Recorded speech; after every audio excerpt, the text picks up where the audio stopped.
On the Reconciling Marriages with Coach Jack podcast, Christian psychologist, author, and relationship coach Dr. Jack Ito will help you to build and restore your marriage. By learning just a few relationship skills, you can help your spouse enjoy your relationship more while getting more love and affection from your spouse. Listen to Coach Jack as he helps you with one more step toward a marriage both you and your spouse will love. Does your spouse have a psychological problem?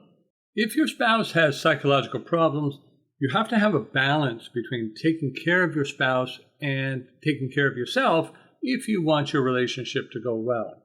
If your spouse has an ongoing psychological problem, such as anxiety, depression, ADHD, or OCD, it's easy to change from being a partner to being a caregiver and becoming more like your spouse's parent. That caring may be far more than your spouse gives you, and the result may be that you can become kind of a martyr for your relationship. If this description fits you, I want to help you today to understand how you can change your relationship back to be more like husband and wife while still taking into account your spouse's psychological problems and still being helpful. For sure, becoming a martyr doesn't happen just with spouses. It can happen with children, can happen with aging parents, and even for your job. You know if you are a martyr because if you are, you will be in your relationship entirely for the benefit of others. While it may earn you the sympathy or admiration of others, none of them would want to be in your shoes, and most would downright refuse to do the job. If you are in this situation of caretaking for a spouse you love, you may eventually burn out. Even if you don't, you may feel that your life is totally unenjoyable, that you are stuck, and that there is nothing you can do. You may even have resigned yourself just to stay stuck in a hopeless situation. In my opinion, that is not only unnecessary, but presents a real danger to your relationship.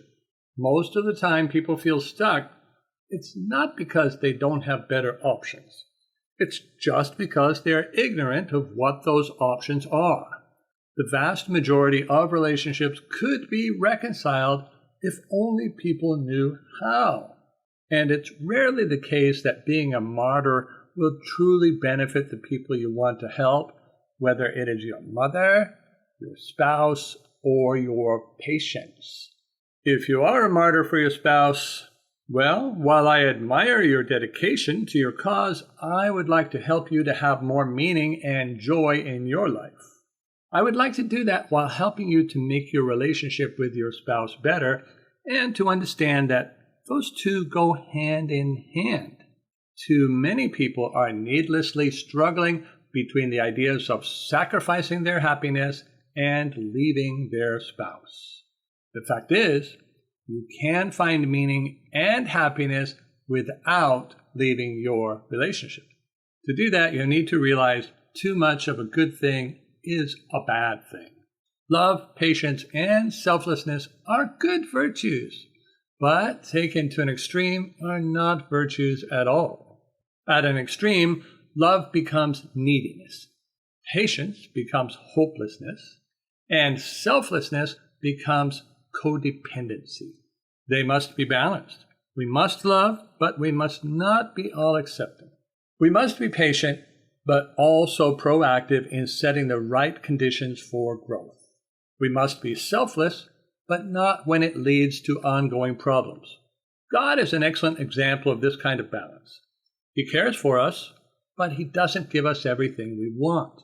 He is more concerned about having a good relationship with us than He is about pleasing us. And He will not help us with things that He knows is damaging for us. These qualities of God are part of the reason we know He loves us. Let me say these things another way. For a good relationship, you must first care without giving your spouse everything he or she wants. Secondly, be more concerned about your relationship than with pleasing your spouse. And third, not help your spouse continue to do things that are harmful to him or her.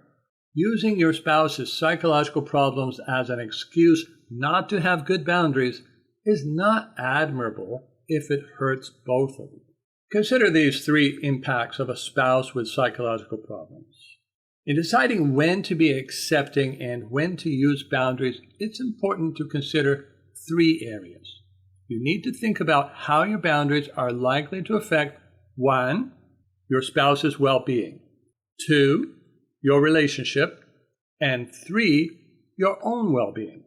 For a relationship to be healthy, all three of these things need to be in line. Boundaries are used to stop behaviors when they are damaging. If you are doing something that seems to make your spouse feel better while damaging your relationship or yourself, you must stop. For example, allowing a hoarder, someone who hoards or accumulates stuff, allowing a hoarder to accumulate more and more stuff may make him or her feel less anxious, but it's not good for your spouse or you. Taking on all work responsibilities for your depressed spouse would also not be good for either of you. Letting someone with impulse control problems or addictions be verbally or emotionally abusive is also bad for both of you. Simply doing too much for your spouse can also be harmful. Good caregivers, which also includes doctors, nurses, and spouses, good caregivers take care of themselves first so that they are in better shape for taking care of others. If you gradually allow yourself to become burned out, you will reach the point of no longer caring. Do not use caring for or not upsetting your spouse to be your excuse for not enjoying your own life, or eventually you won't be any good for them either. I think there is a consideration between short-term and long-term caring that I need to make. Overextending yourself for a short period of time is not really a big problem as far as relationships go. It can even be helpful. If your spouse has had a shock due to a traumatic experience, then you may need to carry the weight of the relationship and the household chores while your spouse gets help. You may need your spouse to do the same thing for you at some point. If the problem starts to appear to be a chronic, ongoing condition, then you will need to find a way to restore balance to your relationship. This can be done by getting extra help for any part of your load. You may need to hire someone to clean your house or watch your kids, even if you are at home anyway. You need to beware the belligerent spouse. Through your patience, it is quite possible to train your spouse to expect you to wait on him or her hand and foot. Your spouse may also use his or her psychological problems as an excuse to be abusive and demanding. Letting this pass out of guilt or sympathy is not helpful. It will only make things worse. It's not your spouse's job to make sure that you take care of him or her. It is his or her job to love you and to take care of the relationship, the same responsibility you have regardless of his or her psychological conditions. There is no diagnosis that prevents someone from being a loving spouse except those that cause major brain impairment requiring custodial care or hospitalization. If your spouse cannot or will not be loving, you need to use boundaries just as you would if your spouse did not have a psychological problem. Let me give you an example dialogue. Spouse 1, who has a psychological disorder, says, "I can't go out with you. Don't you get it? I am depressed. That means I don't feel like doing anything. So get off my back about going out with you." Spouse number 2, the caretaking spouse, says, "I'm sorry. I didn't mean to upset you." The spouse with the disorder continues, "I would think by now you would have learned. Just don't bug me anymore." To which the caretaking spouse says, Okay, I will stay home and take care of you." The spouse with the disorder then replies, "I should hope so. I didn't ask to have this problem, you know. In this example, the disorder is depression, but you could easily substitute any other disorder. I don't know about you, but my level of saintliness is very low. I could put up with this kind of behavior for about a day, maybe.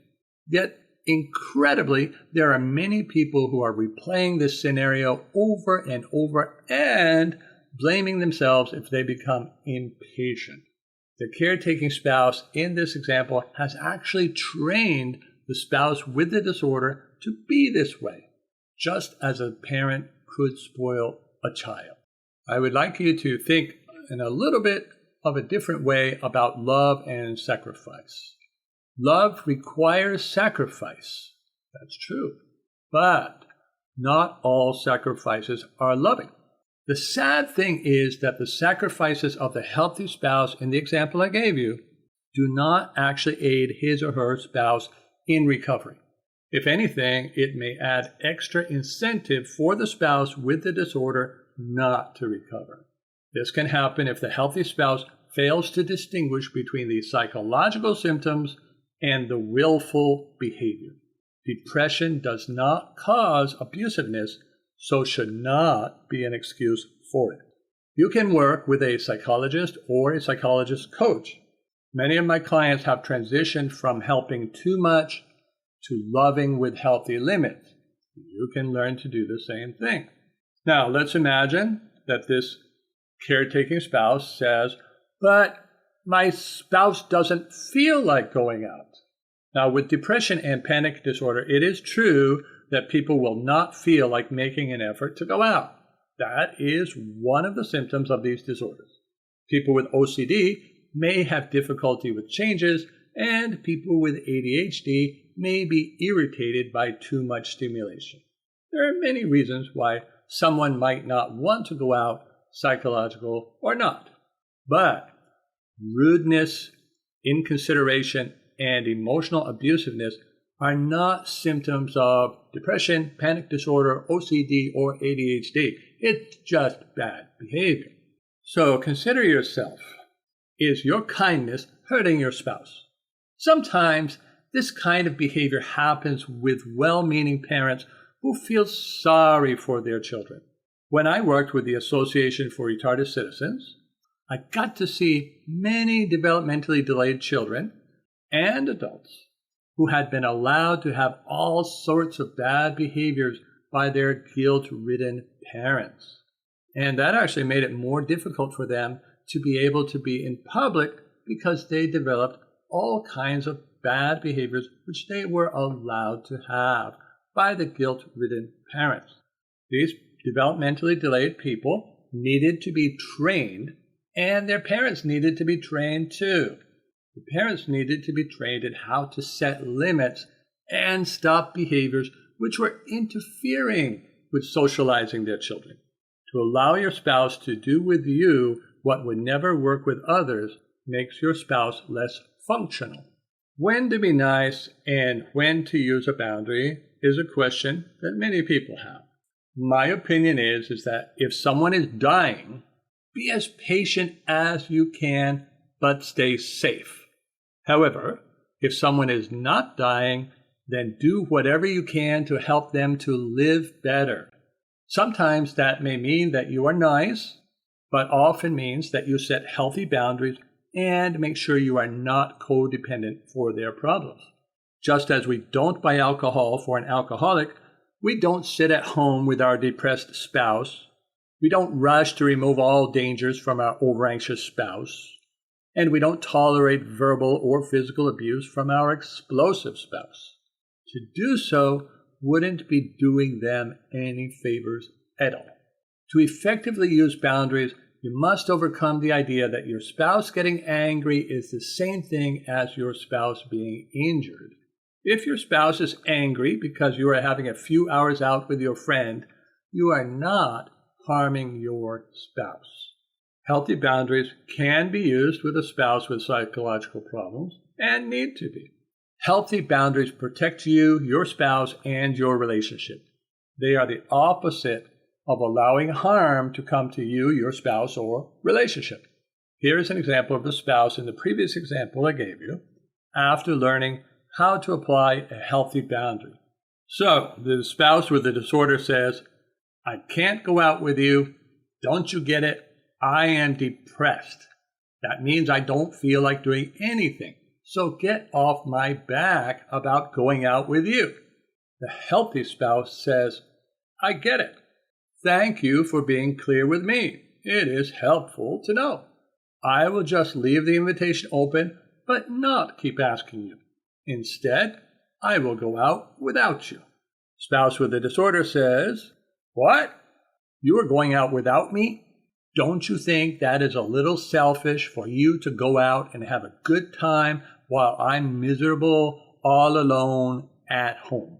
The healthy spouse says, Yeah, I can see how it really feels that way to you. I wish you didn't need to feel miserable or be alone. The spouse with the disorder then says, Then you will stay home.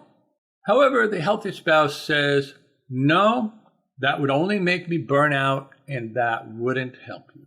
Spouse with the disorder says, Oh, that's all bullshit and you know it.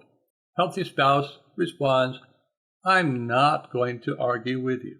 Spouse with the disorder is angry and says, Go then, I don't care. You might think that this is not an improvement over the previous example.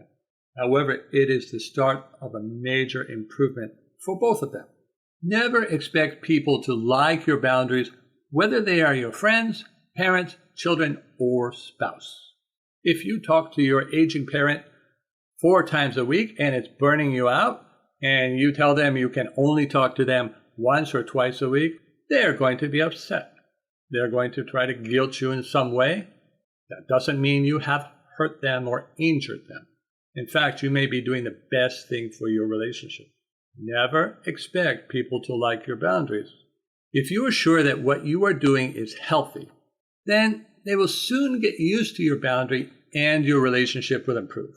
Their initial anger, sadness, or anxiety is their way to try to stop you from making this change. Once they can clearly see that their feelings do not manipulate you, their bad feelings will become less intense. For this to happen, you need to be consistent and persistent, not in arguing, but in using your boundaries. I do want to give people a special message if their spouse has borderline personality disorder. This is a very difficult disorder to have in a spouse or friend and maintain a good relationship. It can be done, however. If your spouse happens to have borderline personality disorder, then he or she may make a suicide attempt when you first set boundaries. But the healthiest thing for the person with borderline personality disorder is to realize that such control tactics will not work with you. If that person does not realize that those control tactics will not work, then what will happen is he or she will become more extreme in order to control you. It's very important for you to have professional help to set and maintain boundaries which need to be used 100% consistently if your spouse has borderline personality disorder. Do not try to do this on your own. Let me get to talking about spouses with other kinds of psychological disorders. People with mood and anxiety disorders are not likely to make suicide attempts when you set boundaries. For sure, they won't like your boundaries, but what will happen is that after a while, they will adjust. If you are going out without them, their desire to go out with you will increase. That will help them to overcome the symptoms of their disorder. Paying someone who doesn't work will not motivate them to get a job. Likewise, if you always sit home and take care of someone, they may not be able to be persuaded to get out of the house. Going out without them while maintaining a good relationship with them may be the healthy push that they need.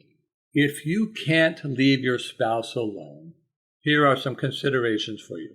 In the case of children or adults who need supervisory care, then you will need to arrange for that before going out. Be sure that you make a habit of doing that, though, or things will get worse.